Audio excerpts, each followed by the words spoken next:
Today we're going to talk about some of the features that Maytag has added to their laundry to make your life easier. First thing we're going to talk about today is going to be this extra power button. Benefit to this, it's going to help increase the agitation and add more water to make sure that it really targets anything that you put in that's heavily soiled.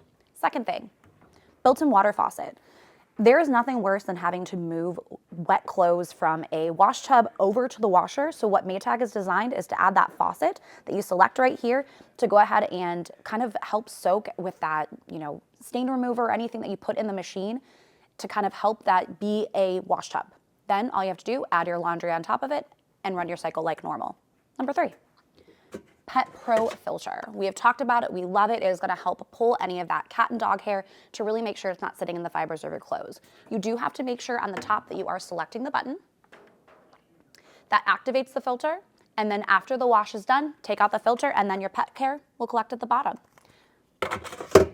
Maytag really has made sure that they're trying to target to make sure that they are getting things that are going to be beneficial to you as a consumer. Stop in today, take a look at some of the washers that they have to offer and see what's best for you.